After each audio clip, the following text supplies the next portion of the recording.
Fait juridique numéro 3, semaine 20, du 16 au 21 mai. Donc, allez, c'est parti. Projet de loi organique. Projet de loi organique, séance publique, Assemblée nationale. Oui, j'ai écrit proposition, mais planté de slide.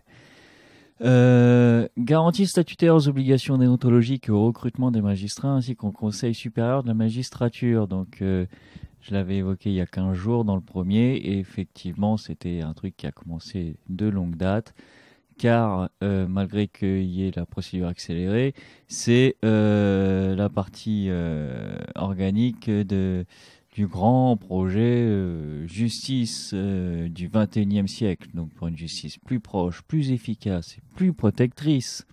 Hein. Donc, quelque part, la suite logique de toutes les réformes menées par Rachida Dati en 2007, hein, qui confère, dans cette partie-là du moins, à ce que les procureurs généraux ne soient plus nommés en Conseil des ministres, hein, dans le but de protéger leur indépendance. Le juge des libertés et de la détention sera désormais nommé par décret du président de la République, du fait que, là aussi c'est évoqué, on va uniformiser le droit national sur le droit supranational, et donc effectivement les libertés fondamentales sont comme les libertés fondamentales sont la figure de proue de ces normes juridiques, et bien de fait, le juge des libertés et de la détention aura un rôle particulièrement important. Vise aussi à prévenir les conflits d'intérêts. Les hauts magistrats seront soumis à une déclaration des patrimoines comme pour les politiciens. Par la suite, projet de loi ordinaire. Projet de loi ordinaire en commission du Sénat. Nous avons le projet de loi, alors on l'avait évoqué mais je ne l'avais pas mis en entier, du coup il y a une petite info qui échappe. C'est projet de loi habilitant le gouvernement à légiférer pour simplifier et rationaliser l'organisation de la collecte de la participation des employeurs à l'effort de construction et la distribution des emplois de cette participation. Donc on l'avait évoqué, je parlais des 500 000 qui avaient refusé un emploi parce qu'ils ne pouvaient pas assumer les charges de logement. Mais là, le point important, c'est que c'est une loi qui vise à habiliter le gouvernement à légiférer, hein, donc par voie d'ordonnance, tout simplement. Et surtout que cette réforme ne touche pas la PEC elle-même, mais les structures. Hein, donc pour l'organisation de la collecte de la participation, les structures qui la gèrent. Donc les CIL, on nous dit que les étaient une centaine au début 2000, elles sont passées à 25.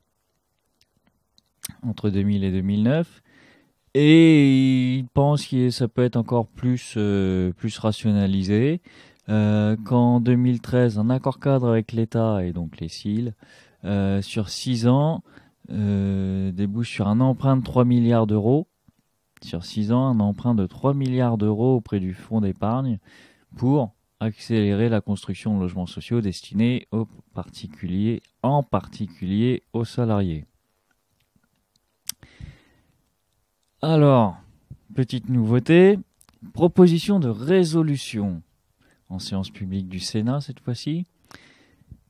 Eh bien, le Sénat présente en application l'article 34-1 de la Constitution, celui-ci existe, le 34-1, pour l'instauration d'un revenu de base. De quoi s'agit-il ? Eh bien, la proposition de résolution invite donc le gouvernement à prendre les mesures nécessaires pour mettre en place un revenu de base inconditionnel, cumulable avec d'autres revenus, notamment d'activité, distribué par l'État à toutes les personnes résidant sur le territoire national, de la naissance à la mort, rien que ça, sur base individuelle, sans contrôle des ressources ni exigence de contrepartie, dont le montant et le financement seront ajustés démocratiquement.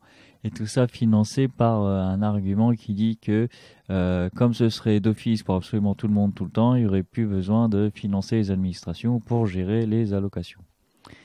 Donc une proposition de résolution qui vise à rémunérer tout le monde tout le temps sans aucune condition. Why not ? Alors, projet de loi ordinaire, séance publique de l'Assemblée nationale. Donc on retrouve cette semaine encore le projet de loi relatif à l'action de groupe et à l'organisation judiciaire, donc le deuxième volet de la justice du XXIe siècle. La fameuse loi qui consistait, si on s'en souvient bien, ça m'est revenu après, à dépénaliser le délit de défaut de permis et d'assurance, de permis de conduire et d'assurance. Donc ce serait plus un délit, mais une simple contravention. Bon, contravention, soit dit en passant, que le Conseil d'État l'a estimé entre 600 et 1000 euros. Donc tout est relatif. On y apprend que le citoyen considère à 82% que la justice doit être plus proche d'un point de vue géographique. N'est-ce pas, après avoir fermé plus de 150 tribunaux d'instance pendant la réforme de 2007, on est ravis d'apprendre cela. On apprend aussi qu'ils savent que le citoyen est mieux informé au jour d'aujourd'hui et plus responsable de ses décisions, mais paradoxalement souvent plus seul et démuni face à une langue et une organisation judiciaire qu'il comprend mal et qui a très peu évolué depuis 1958. Alors là, si je puis me permettre...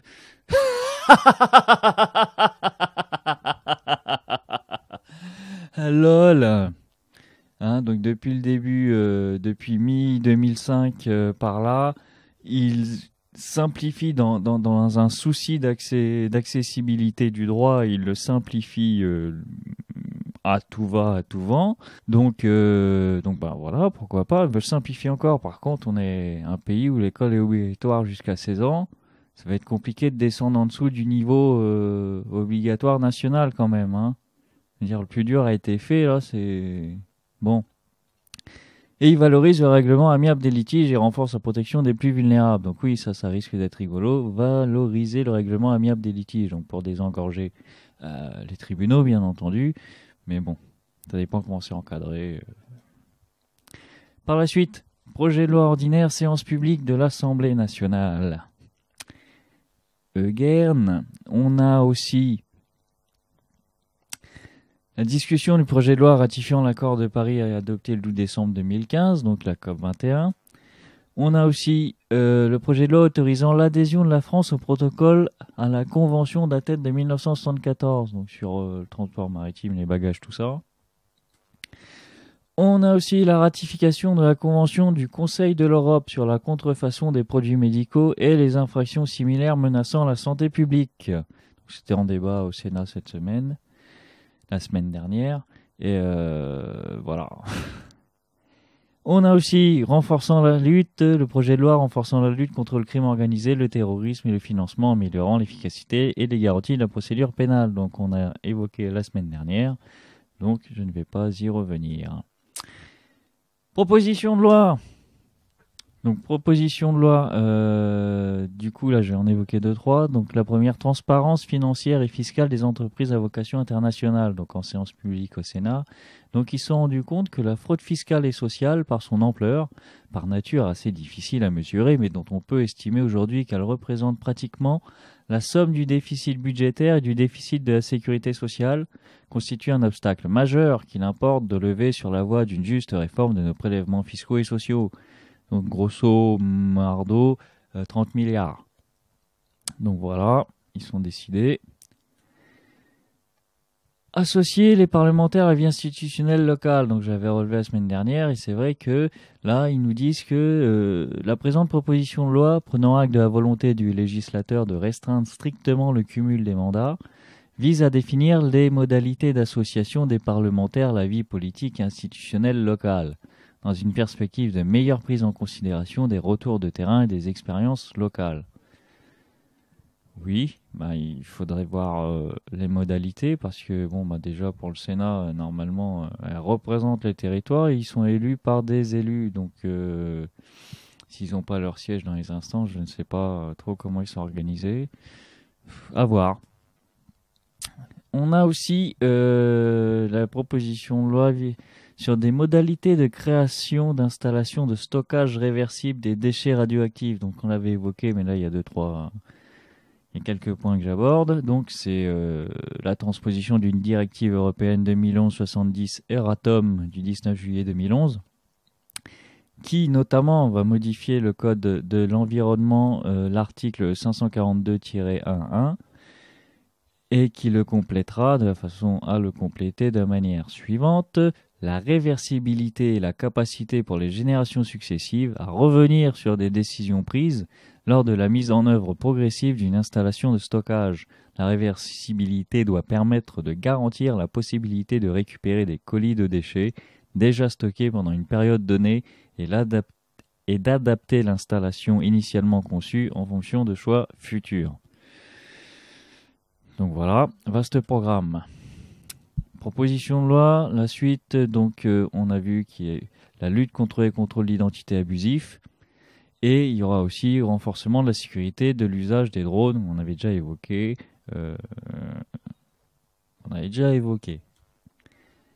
Au chapitre des réunions cette semaine, beaucoup de réunions, et donc je vais citer que les plus, celles qui semblent le plus intéressantes si vous cherchez à avoir des informations et engager le dialogue avec vos représentants.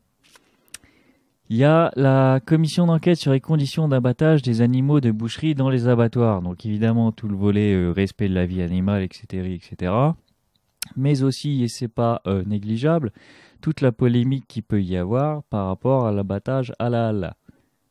Forcément, surtout que dernièrement, j'ai entendu dire par la radio qu'il y avait un consortium anglais qui était venu investir quelques millions d'euros dans la filière halal en France.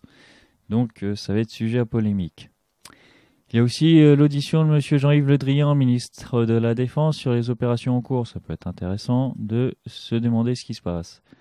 Rencontre des membres des groupes France-Syrie et France-Irak. Donc voilà, on entretient des relations diplomatiques avec ces pays. Dans la même veine, visite d'une délégation de fonctionnaires parlementaires irakiens en partenariat avec l'Assemblée nationale. Voilà. Il y aura une table ronde sur les commerces de centre-ville. Alors, en quoi est-ce intéressant ça ? Ça, c'est intéressant dans le fait que là, si vous voulez écrire à vos députés, sénateurs sur ce thème-là, allez-y, parce que a priori, c'est pas a priori, c'est j'en ai parlé avec un certain nombre de commerçants de centre-ville. Les élus locaux viennent les voir pour leur dire que ce serait vachement bien que le travailleur, quand il rentre du boulot, qui sort de la gare à 19h30, 20h, il puisse trouver son centre-ville, ses commerces ouverts. Donc, a priori, il pense qu'il y a là un levier pour booster le commerce de centre-ville. Peut-être que moi je me trompe. Peut-être que tout le monde ne pense pas comme moi, mais moi je pense que quand je suis parti à je ne sais pas quelle heure le matin, 5-6 heures pour prendre le train pour aller je ne sais trop où avec un temps plus ou moins long de transport en commun, revenir le soir 18, 19, 20 heures, au mieux ce que je cherche c'est une boulangerie, je prends ma baguette, je rentre chez moi. Voilà, donc ça peut-être avant qu'il n'essaye de s'engouffrer dans un projet qui ne mènera à rien. Peut-être je me trompe. Mais quand j'ai 3 heures de transport en commun pour traverser toute l'île de France, que je pars à 5 heures du matin, que je rentre à 20 heures le soir, après je vais pas relancer l'économie locale en partant dans des emplettes de plaisance, de plaisir ou de quoi que ce soit. Donc voilà, ce serait peut-être bien de les tenir informés de ça, que le commerce de centre-ville, la nuit, entre guillemets, tard le soir du moins, après le boulot, on s'en fout un peu beaucoup, quoi.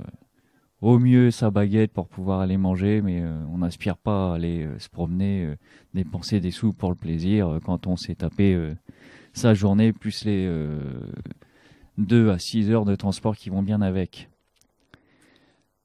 Le post-it. Alors là, le post-it, c'est le truc que tu marques sur ton post-it, tu le mets sur où tu veux, mais tu y penses et tu te renseignes là-dessus, parce que là, ça vaut son pesant de cacahuètes quand même. Il y a la présentation en réunion plénière du rapport sur la ressource en eau potable à l'horizon 2025. Donc s'il y a un rapport sur la ressource en eau potable à l'horizon 2025, c'est sûrement qu'il y a un problème avec ça. Donc peut-être qu'on ferait bien de se renseigner un petit peu. Et il lance, ça y est, c'est parti, le projet l'intelligence artificielle. Donc là aussi, ça peut peut-être être intéressant de se tenir informé là-dessus. Donc ben voilà, sur ce veille juridique numéro 3, on a repris des choses, on a rajouté d'autres, donc à la semaine prochaine.